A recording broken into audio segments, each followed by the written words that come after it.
कहते हैं हमारी ही दुनिया में ना जाने कितनी दुनियाएं और बसती है, मगर इंसान सिर्फ उसे ही मानता है जिसे वो देख सकता है। काली अमावस की रात थी। चारों ओर सिवाय हवाएं और शोर के अलावा कुछ भी नहीं था। राजन को आज घर लौटने में देर हो गई थी। रात के सन्नाटे को वो अपनी साइकिल से चीरता हुआ चला जा रहा था। वो गांव की नदी तक पहुंचा ही था कि तभी उसे नदी के पास एक काला साया दिखाई दिया जो नदी के किनारे पानी को घूरे जा रहा था। इतनी रात को नदी के पास देखकर राजन के ना जाने क्यों रोंगटे खड़े हो गए। उसे ऐसा महसूस हुआ मानो उसके पैर साइकिल के पैडल पर जम गए हो। राजन कपकपाते हुए होठों से बोला, कौन है वहाँ पर? राजन ने इतना बोला ही था कि अचानक वो साया बिजली की रफ्तार से दौड़ता हुआ राजन के नजदीक आ गया। राजन की नजर जैसे ही उस साये पर पड़ी, उसके मुंह से एक भयानक चीख निकल गई। इस घटना के 1 महीने बाद अर्जुन का सारा ध्यान ड्राइविंग पर था। उसकी पत्नी शिखा कार में ड्राइविंग सीट के बगल में बैठी हुई एक मैगजीन पढ़ रही थी। शिखा ने मैगजीन रखकर अर्जुन की ओर देखकर कहा, और कितनी दूर रह गया है तुम्हारा गांव अर्जुन? बस थोड़ी दूर रह गया है, आधे घंटे में हम पहुंच जाएंगे। तुम्हारे चेहरे पर इतनी टेंशन क्यों है? टेंशन क्यों नहीं होगी शिखा, मैंने अपनी माँ को बगैर बताए तुमसे लंदन में शादी जो कर ली। पता नहीं माँ तुम्हें देखकर कैसे रिएक्ट करेगी। डोंट वरी अर्जुन, मुझ पर भरोसा रखो। तुम्हारी माँ को मनाने की जिम्मेदारी मेरी है। आई होप शिखा ऐसा ही हो। यकीन मानो अगर ऐसा हुआ ना तो मेरे ऊपर से एक बहुत बड़ा बोझ उतर जाएगा। हम मुस्कुरा भी दो यार। अच्छा, तुम बता रहे थे कि गांव में तुम्हारी बहुत बड़ी हवेली बनी हुई है, कुछ बताओ ना अपनी हवेली के बारे में। अरे 15 मिनट में हम वैसे भी पहुंचने वाले हैं, तुम खुद देख लेना। कुछ ही देर में अर्जुन अपने गांव वीरपुर अपनी हवेली में खड़ा हुआ था। अर्जुन की माँ अर्चना देवी अर्जुन के स्वागत के लिए हवेली के बाहर खड़ी हुई थी। अर्जुन ने दौड़कर अपनी माँ के पैर छुए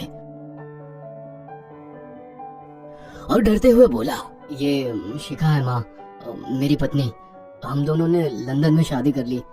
अर्जुन की बात सुनकर अर्चना देवी मुस्कुराकर बोली, कोई बात नहीं बेटा, एक ना एक दिन तो तुझे शादी करनी ही थी। इतना बोलकर अर्चना ने अपनी बहू को गले लगा लिया और वो अंदर आने का इशारा करती हुई वहां से चली गई। अर्जुन को अपनी माँ का ये बिहेवियर देखकर बहुत ज्यादा हैरत हुई। उसे उसकी माँ इस बार बहुत बदली हुई सी लगी। अर्जुन पूरे 10 साल बाद लंदन से आया था। अर्जुन उन्हीं ख्यालों में खोया हुआ था कि उसके कानों में उसकी पत्नी शिखा की आवाज टकराई। अब क्या बाहर ही खड़े रहने का इरादा है क्या? अंदर नहीं चलोगे? कौन से ख्यालों में गुम हो गए? मुझे लगा था माँ को मेरी शादी के बारे में जानकर बुरा लगेगा, मगर माँ को तो जैसे कोई फर्क ही नहीं पड़ा। अजीब आदमी हो, ये तो अच्छी बात है। मुझे मेहनत करने की जरूरत ही नहीं पड़ी। चलो अब अंदर भी चलो। अर्जुन और शिखा अंदर की ओर चले गए। अर्जुन ने देखा कि उसकी हवेली में सन्नाटा पसरा हुआ था। उसे याद था कि उसकी हवेली में बहुत सारे नौकर चाकर हुआ करते थे। डाइनिंग टेबल पर डिनर के दौरान अर्जुन अपनी माँ से जो बोला वो सुन उसकी पत्नी शिखा और रहस्यमय अंदाज में मुस्कुराकर लगातार देखे जा रही थी। माँ, हवेली के सारे नौकर कहाँ गए? मैंने सबको छुट्टी दे दी बेटा। लेकिन क्यों माँ, तुम्हें तो काम करने में बहुत ज्यादा तकलीफ होती होगी। नहीं बेटा, मुझे कोई तकलीफ नहीं होती। कुछ वक्त से मुझे सुकून और सन्नाटा अच्छा लगता है। अर्जुन इससे पहले अपनी माँ से कुछ कहता कि उसकी माँ ने उसे बोलने से रोक दिया। अर्जुन चुपचाप खाना खाने लगा। खाने के बाद अर्जुन और शिखा बेडरूम में चले गए। अर्जुन बेड पर सोच में लेटा हुआ था कि अचानक शिखा अर्जुन से लिपट गई और वासना का तूफान अपने चरम पर पहुंच गया था। अचानक शिखा को दरवाजे पर 2 लाल लाल आंखें दिखाई दिए। उसे ऐसा लगा जैसे कि कोई उसे देख रहा हो। शिखा ने तुरंत बेड से उठकर अपने कपड़े पहन लिए। क्या हुआ शिखा? अर्जुन, मुझे ऐसा लगा जैसे कोई हम दोनों को देख रहा हो। पागल हो गई हो क्या? हवेली में सन्नाटा पसरा हुआ है, एक भी नौकर चाकर नहीं है। तुम्हें वहम हुआ होगा। तुमने तो सारा मूड खराब कर दिया शिखा, अब सो जाओ। उस रात अर्जुन तो गहरी नींद में सो गया, मगर शिखा की आंखों से नींद को सो दूर थी। अगली सुबह शिखा जल्दी उठकर किचन की ओर चली गई, मगर उसने देखा कि उसकी सास अर्चना नाश्ता तैयार कर चुकी थी। माँ, आपने तकलीफ क्यों की? मुझे बुला लेती आप। शिखा की बात सुनकर उसकी सास अजीब से अंदाज में शिखा की ओर देखने लगी। उनके देखने के अंदाज में पता नहीं ऐसा क्या था कि शिखा को अपने रोंगटे खड़े होते हुए महसूस हुए। अर्चना धीरे धीरे करीब कदमों से शिखा के करीब आकर बोली, कोई बात नहीं बेटी, तुम्हें अब यहीं रहना है। तुम सिर्फ मेरे बेटे के साथ प्यार से रहो। और जल्दी से मुझे एक पोता दे दो। काम की चिंता मत करो, वो सब मैं कर लूंगी। कुछ ही दिनों के बाद अर्चना गर्भवती हो गई। उसे हवेली में रहते हुए 6 महीने से ज्यादा वक्त हो चुका था और इन 6 महीनों में उसने नोट किया कि जब से वो गर्भवती हुई है उसकी सास अचानक से आकर उसके पेट पर हाथ फेरने लगती और अजीब से अंदाज में उसके पेट को घूरने लगती। शिखा ने तंग आकर अर्जुन से कहा, अर्जुन, मुझे तुम्हारी माँ का बिहेवियर बड़ा अजीब लगता है। तुम्हारी माँ जब देखो मेरे पेट पर आकर हाथ फेरती रहती है। अरे माँ को अपने पोते के आने का बेसब्री से इंतजार है शिखा, इसमें अजीब लगने वाली क्या बात है? मैं तुम्हें कैसे समझाऊं? मैंने माँ की आंखों में एक अजीब सी चमक देखी है। कैसी चमक? शिखा के मुंह से अचानक से एक अल्फाज निकल गया, जैसे किसी डायन की आंखों में होती है। शिखा की बात सुनकर अर्जुन का गुस्सा 7वें आसमान पर पहुंच गया। वो गुस्से से चीखते हुए बोला, खबरदार शिखा, आगे एक शब्द मेरी माँ के खिलाफ मत निकालना, नहीं तो मुझसे बुरा कोई नहीं होगा। तुम्हें शर्म आनी चाहिए शिखा। जब से तुम यहाँ पर आई हो तब से मेरी माँ तुम्हारी कितनी चिंता करती है। वह तुम्हें समय से खुद नाश्ता बनाकर देती है, खाना देती है, यहाँ तक कि हवेली की साफ सफाई भी वो अकेली करती है। क्या बोलूं अब तुमसे, शर्म आती है मुझे तुम्हें अपनी पत्नी कहते हुए। इतना कहकर अर्जुन गुस्से से कमरे से निकल गया। शिखा अर्जुन से बहुत कुछ कहना चाहती थी मगर कह नहीं पाई। उसने महसूस किया था कि चाहे कितनी भी तेज आंधी और तूफान आए मगर हवेली के अंदर धूल की एक परत तक नहीं जमती थी और दिन ब दिन अर्चना के चेहरे की झुर्रियां कम होती जा रही थी। ऐसा लगता था मानो वो जवान हो रही हो। शिखा के अब 9 महीने कंप्लीट हो चुके थे और एक रात अचानक उसे प्रेगनेंसी पेन होने लगे। वो दर्द से तड़पने लगी। ये देखकर अर्जुन घबरा गया।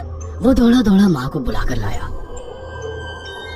और बोला, माँ, हमें तुरंत शिखा को किसी अच्छे हॉस्पिटल में एडमिट कराना होगा। अर्जुन ने देखा कि उसकी माँ ने उसकी बात को सुना ही नहीं। वो तो बस शिखा के गर्भ की ओर आंखें फाड़ फाड़ कर देखी जा रही थी। अर्जुन एक बार चिल्लाकर कहा, माँ, हमें शिखा को इसी वक्त हॉस्पिटल में एडमिट कराना होगा। नहीं, शिखा की डिलीवरी हॉस्पिटल में नहीं, इसी हवेली में होगी। लेकिन इस हवेली में आपके और मेरे अलावा कोई नहीं है। तभी शिखा दर्द से तड़पने लगी। अर्चना ने अपने बेटे को धक्के देकर कमरे से बाहर निकाल दिया और दरवाजा बंद कर लिया। अर्जुन हक्का बक्का रह गया। अर्जुन दौड़ता हुआ गांव की ओर गया। उसने देखा कि गांव में एक पेड़ के नीचे गांव के सभी बुजुर्ग इकट्ठे थे। उनके हाथों में जलती हुई मशालें थी। अर्जुन उनके पास पहुंच गया और बोला, मेरी मदद कीजिए, मेरी बीवी को प्रेगनेंसी दर्द हो रहे हैं। आप प्लीज किसी दाई को बुला लीजिए, जितना पैसा चाहिए देने को मैं तैयार हूँ।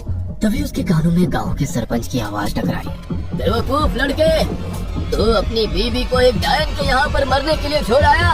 क्या कहना चाहते हैं आप? आप जानते हैं आप क्या कह रहे हैं? वही जो तू सुन रहा है, तेरी माँ एक डायन है। इन गांव वालों के हाथों में जो मशाले देख रहा है ना, हम तेरी ही हवेली में आग लगाने जा रहे थे। तेरी माँ ने इस गांव में ना जाने कितने नौजवानों को मार कर खाया है। तेरी माँ एक डायन है। लगता है आपका दिमाग खराब हो गया है। आप जानते भी हैं मैं कौन हूँ? हाँ, मैं जानता हूँ। तू ठाकुर धीरेन्द्र प्रताप का बेटा है। तेरे पिता को शक हो गया था कि तेरी माँ एक डायन है, इसीलिए उन्होंने तुझे हमेशा उससे दूर रखा। पहले तेरी माँ ने तेरे पिता को मारा और धीरे धीरे करके वह हवेली के सारे नौकरों को मार कर खा गई और फिर गांव वालों को भी मारने लगी। और अब तो तेरे होने वाले बच्चे को खाएगी, क्योंकि डायन को नवजात शिशु का मांस खाना बहुत पसंद होता है। अगर मेरी बात पर यकीन नहीं है तो चलकर मेरे साथ तो खुद अपनी आंखों से देख ले। इतना कहकर सरपंच अर्जुन को लेकर हवेली की ओर चल पड़ा। उसके पीछे कई लोग थे जो जलती मशाले पकड़े हुए थे। हवेली के अंदर घुसकर उन्होंने उस कमरे के दरवाजे को तोड़ दिया जहाँ पर शिखा थी। कमरे का मंजर देखकर अर्जुन के रोंगटे खड़े हो गए। उसने देखा कि उसकी माँ एक बेहद भयानक रूप में उसके बच्चे का मांस खा रही थी और उसकी पत्नी शिखा फर्श पर मरी हुई पड़ी थी और पूरा फर्श खून से लाल था। अर्जुन को अपनी आंखों पर यकीन नहीं आ रहा था कि तभी उसकी माँ उसके ऊपर झपटी। सरपंच ने चीख कर कहा, अरे इस डायन को आग लगा दो, जिंदा जला दो इसे और साथ ही इस हवेली को भी। सभी लोगों ने जलती हुई मशालें डायन के ऊपर फेंक दी। देखते ही देखते डायन दर्द से चीखने और चिल्लाने लगी और कुछ ही देर में वो जलकर राख हो गई। हवेली में आग लगते ही सभी लोग अर्जुन को खींचकर बाहर ले आए। अगले दिन अर्जुन अपनी पत्नी की यादें साथ लेकर आंखों में आंसू लिए दोबारा लंदन वापस चला गया। अगर आपको हमारी ये कहानी पसंद आई हो तो इसे लाइक और शेयर करना ना भूलें। साथ ही ऐसी और नई कहानियों के अपडेट्स पाने की